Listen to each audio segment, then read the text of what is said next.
Hola, nosotros somos el equipo 4 y estamos conformados por Rachel Ibarra, Luis Osvaldo Gaitán, Luis Román García y su servidora Valeria. En este video vamos a exponer nuestro producto integrador. Lo que verán a continuación será el diseño y análisis del sistema de instrumentación para convertir una señal de corriente alterna a una corriente continua. Muy bien, para el marco teórico observamos que la señal alterna es una onda senoidal. La onda rectificada es lo que queremos obtener antes de obtener una señal de directa. Fíjense que la señal de directa es totalmente plana y esto es el resultado que se desea en este sistema. Se continúa con unas definiciones.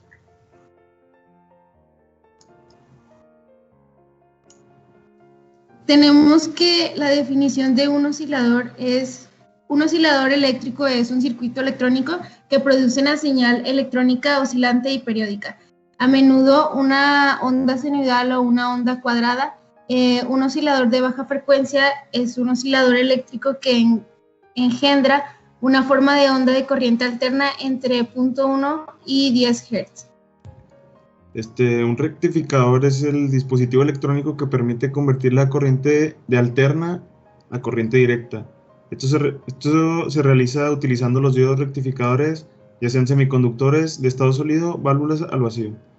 Dependiendo de las características de la alimentación en corriente alterna que emplean, se les clasifica en monofásicos, cuando están alimentados por una fase de red eléctrica, o trifásicos cuando se alimentan por 3 fases.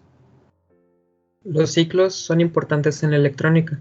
El ciclo de trabajo, ciclo útil o régimen de trabajo es la relación que existe entre el tiempo en que la señal se encuentra en estado activo y el periodo de la misma. Su valor se encuentra comprendido entre 0 y 1.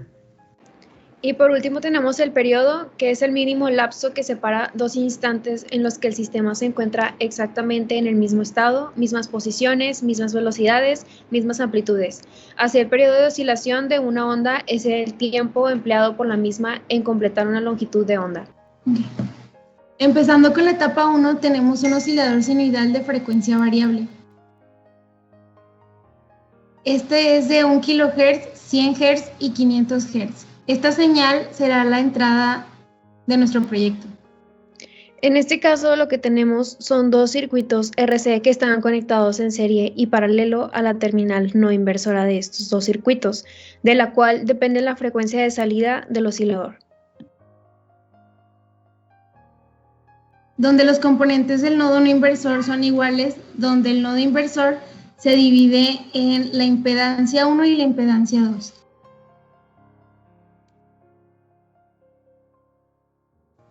Después tenemos lo que son el análisis del nodo no inversor, donde se aplicó un divisor de voltaje, y el análisis del nodo inversor, donde se hizo una división de voltaje y se aplicó la propiedad del op-amp.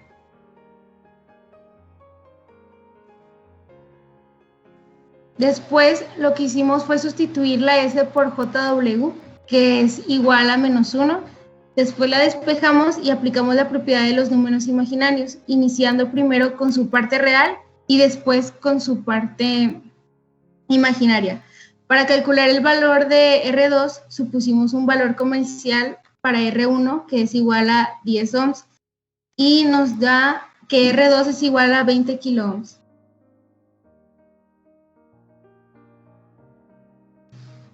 Para tener un control en las oscilaciones, ocupamos que R2 sea mayor a 20 kiloohms. Para eso, propusimos que R2 tuviera un valor de 22 kiloohms. Despejamos la variable R para calcular la resistencia y le dimos un valor al capacitor.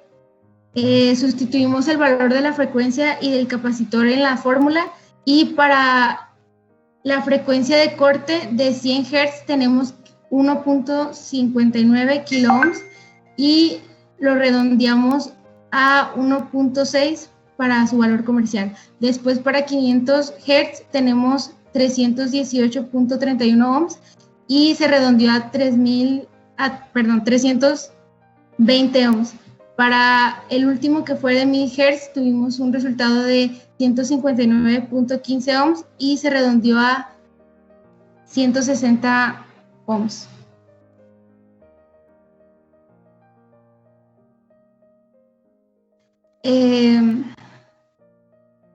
En este circuito se utiliza para generar una señal senoidal sin la necesidad de tener una fuente de entrada. Sin embargo, al simularlo, para que nuestras oscilaciones en la salida empiecen, es necesario que el circuito entre en su estado de inestabilidad, pero estando en este modo, conforme transcurre el tiempo, las oscilaciones irán incrementando a su amplitud por lo transcurrido del tiempo del amplificador. En este estado entrará en un estado de saturación, y para ello es que se encuentran los diodos en la configuración. Por último, colocamos dos diodos de 1N401G, de forma que este es paralelo a la resistencia de 100 kilo ohms. Esto hace que los diodos puedan generar, ya sea a su vez estabilizar las ondas que queremos.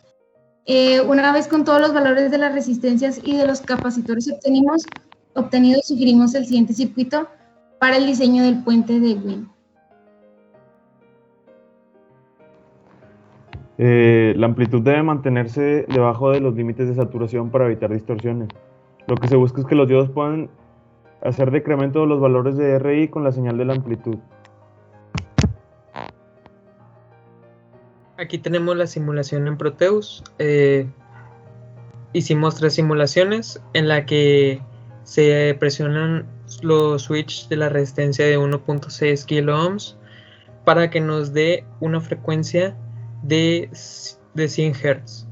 Después se presionan R7 y R9, que son las de 320 kilo ohms, para que nos dé una frecuencia de 500 Hz. Esta se observa que primero empieza a oscilar y luego incrementa y se vuelve estable.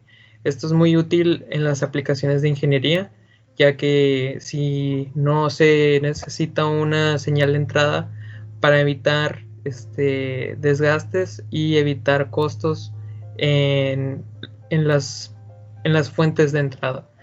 Entonces, esto es la frecuencia de salida, el voltaje de salida en el osciloscopio, y observemos que a 1000 Hz el periodo decrece y aumenta las oscilaciones. Esto significa que el periodo es más chico a las de bajas frecuencias. Bueno, para continuar con la etapa 2, vamos a hablar acerca del circuito de rectificador de predicción de onda completa. El propósito de este circuito es aprovechar el comportamiento para que tenga la mejor eficiencia posible en cada semiciclo. La configuración de los amplificadores operacionales están conectados de no inversora a tierra, para que el voltaje en la terminal inversora sea igual a 0. El comportamiento de este circuito hace que el osciloscopio nos dé una rectificación de media onda negativa, pero como en la configuración está invertida, nuestra media onda será positiva. En este circuito, durante el semiciclo positivo del primer OPAMP, el primer diodo no conduce y el segundo hace cortocircuito. En el semiciclo negativo, el primer diodo conducirá y el segundo no.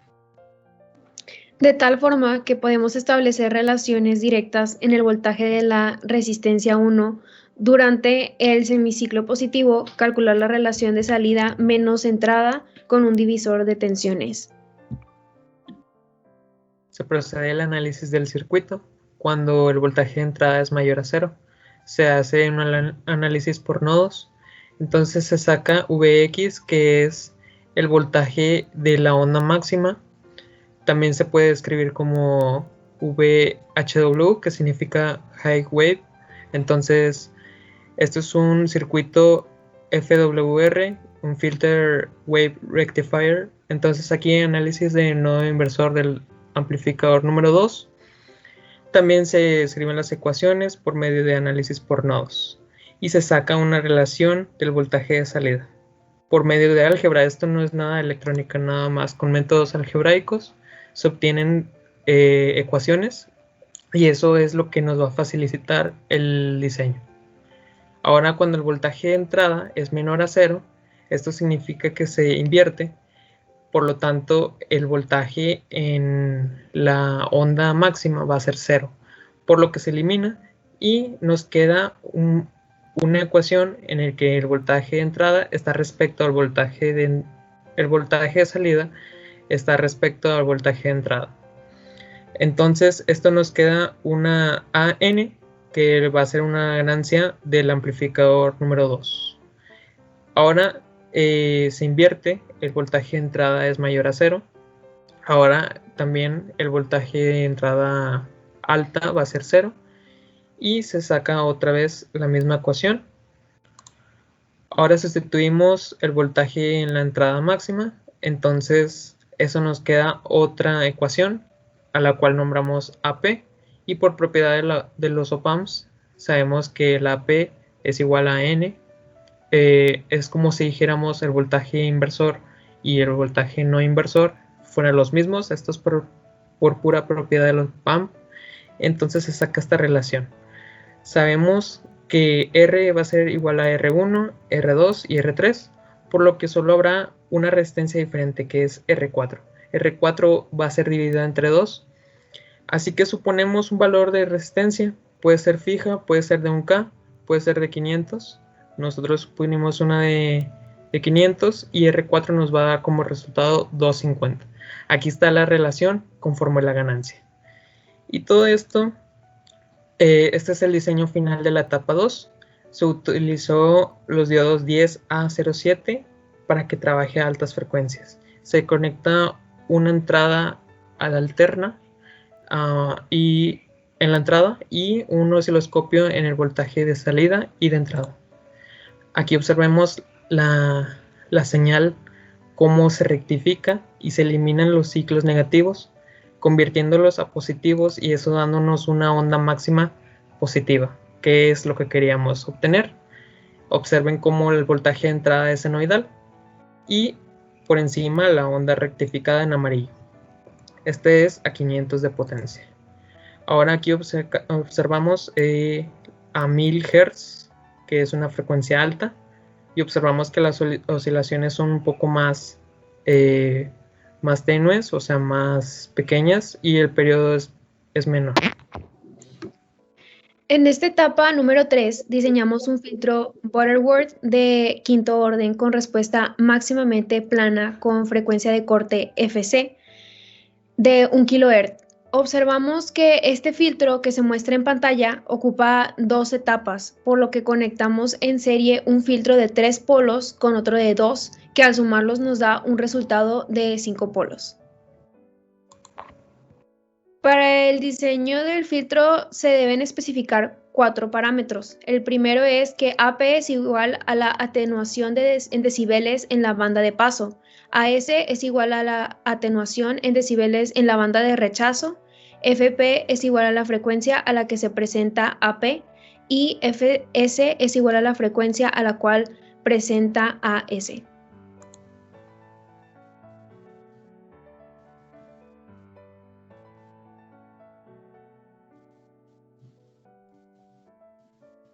Observamos la gráfica donde se encuentran los 4 parámetros ya mencionados y las especificaciones de una respuesta en frecuencia de un filtro paso bajo.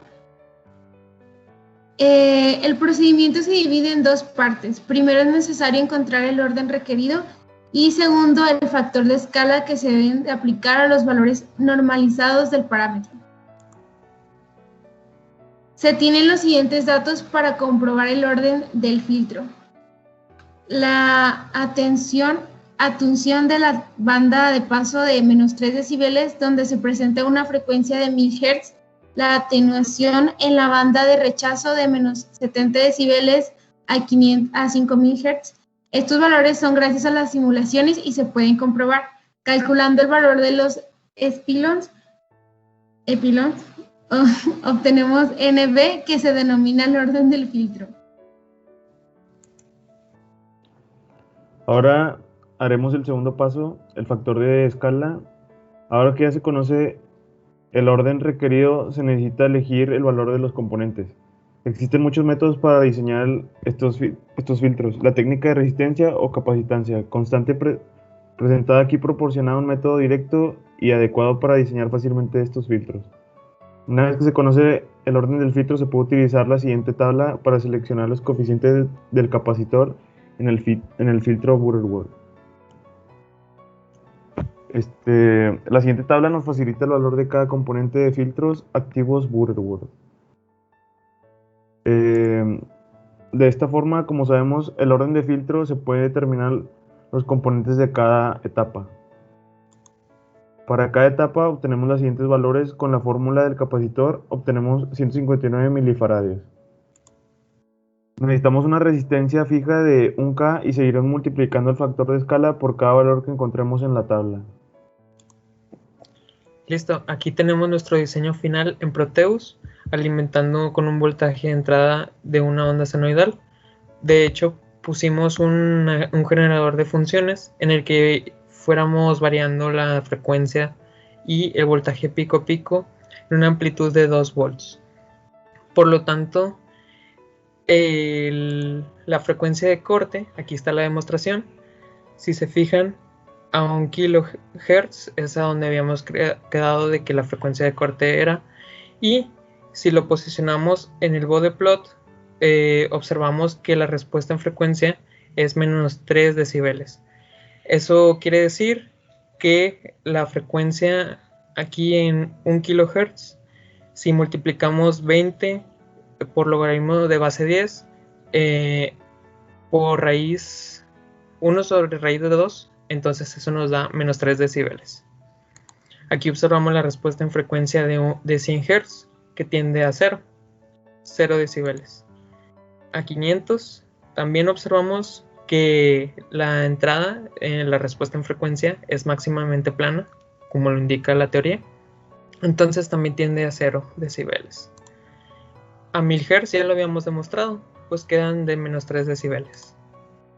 Y a 5 kHz, aquí comprobamos que es de orden 5, porque habíamos dicho que la atenuación era en 5 kHz en la banda de rechazo y menos 70 decibeles. Aquí está el voltaje de entrada y de salida utilizando un generador de funciones, como ya habíamos dicho, y un osciloscopio. Aquí en el canal B conectamos el voltaje de entrada y en el canal A el voltaje de salida. Aquí observamos la salida a 100 Hz y 2 voltaje pico a pico. Y observamos cómo se va desfasando a medida de que incrementa la frecuencia. A 1000 Hz observamos que la frecuencia de salida, el voltaje de salida va decrementando. Así hasta llegar a 5 kHz y dándonos una respuesta sumamente plana debido a que es pasabajas y 5 kHz ya se denomina como alta frecuencia. Para esta última etapa observaremos el comportamiento con la implementación de los 3 circuitos en la simulación.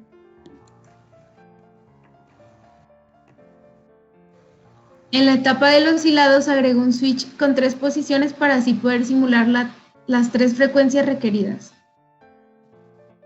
En la etapa de rectificador de precisión se recibirá la señal emitida en la etapa anterior para convertir cada ciclo negativo.